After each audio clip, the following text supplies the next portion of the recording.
வணக்கம். இது நம்ம அம்மம்மா வீடு. இன்றைக்கி நம்ம பார்க்க போகிறது ஆரோக்கியமான பூண்டு குழம்பு எப்படி வைக்கலாங்கிறத பார்க்கலாம் வாங்க. நம்ம இந்த குழம்புக்கு தேவையான பொடியை இப்போ நம்ம தயார் பண்ணி வச்சுக்கலாம். இதுக்கு என்னென்ன பொருட்கள்லாம் தேவைங்கிறத பார்க்கலாம். ஜீரகம், மிளகு, அரிசி கொஞ்சம், கடலைப்பருப்பு, மல்லி விதை, மிளகா 10 காஞ்ச மிளகா.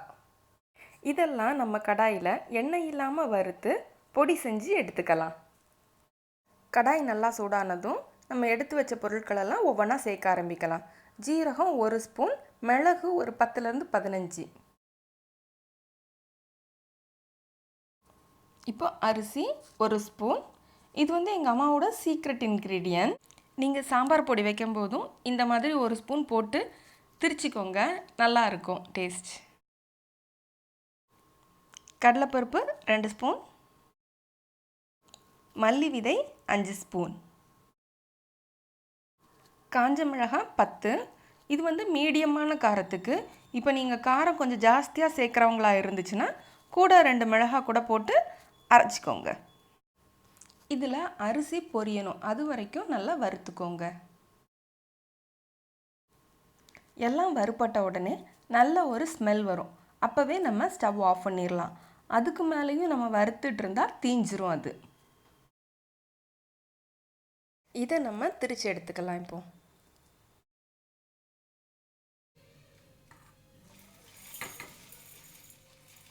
இப்போ நம்ம குழம்பு வைக்க ஸ்டார்ட் பண்ணலாம். இதுக்கு தேவையான பொருட்கள் பூண்டு, அது ஒரு 3லேருந்து 4 பூண்டை உரித்து வச்சுருக்கேன்.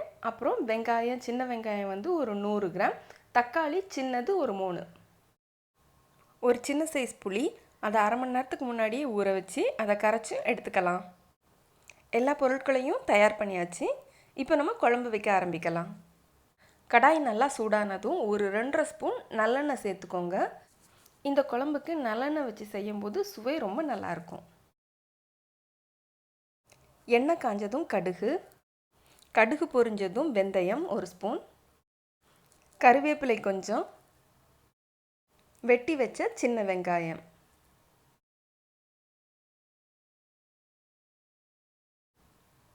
இது கூட பூண்டு, எல்லாத்தையும் சேர்த்து நல்லா வதக்க ஆரம்பிக்கலாம்.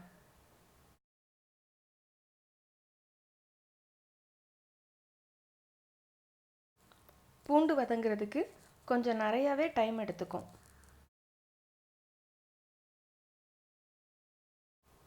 பூண்டு நல்லா வதங்கி இருந்தால் தான் நம்ம சாப்பிடும்போது அது நல்லா இருக்கும், சுவையாக இருக்கும். இல்லைன்னா உள்ளே வேகாமல் ஒரு மாதிரி நறுக்குன்னு இருக்கும். பூண்டு இப்போ ஓரளவுக்கு வெந்துடுச்சு. உங்களுக்கு பார்த்தாலே தெரியும் அதோட கலர் சேஞ்ச் ஆகிருக்கிறது. இப்போ இது கூட நம்ம வெட்டி வச்ச தக்காளியை சேர்த்துக்கலாம்.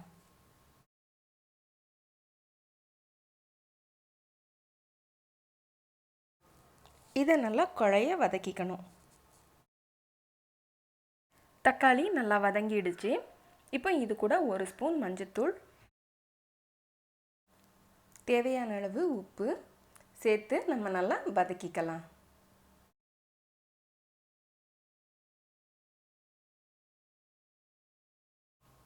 உப்பு நல்லா மிக்ஸ் ஆகிடுச்சு. இப்போ நம்ம வறுத்து வச்ச பொடியை சேர்த்துக்கலாம். இதோட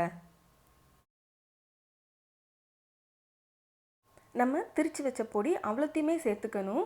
ஏன்னா அது நம்ம 4 பேருக்கு வைக்கக்கூடிய குழம்புக்கான பொடியோட அளவு தான். இதை இந்த மாதிரி ஒரு 2 நிமிஷம் நம்ம எல்லாமே ஒன்றா சேர்ந்து கலந்து விட்டுக்கலாம். ஏன்னா இதில் நம்ம பொடியை வறுத்து தான் நம்ம பண்ணோம். மசாலாவோட பச்சை வாசனை ரொம்ப பெருசாக இருக்காது. அதே மாதிரி பூண்டும் வெங்காயம் தக்காளி எல்லாமே நல்லா வதங்கிடுச்சு. கரைச்சி வச்ச புளியை இப்போ இது கூட சேர்த்துடலாம்.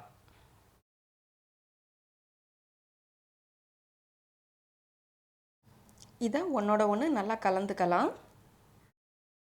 குழம்பு இனிமேல் கொஞ்சம் கொஞ்சமாக கொதித்து நல்லா வத்த ஆரம்பிக்கும். இப்போ குழம்பு கொஞ்சம் கொஞ்சமாக கொதிக்க ஆரம்பிக்குது. இந்த மாதிரி ஒரு கொதி வந்ததும் நம்ம ஒரு மூடியை போட்டு அதை மூடி வச்சிடலாம்.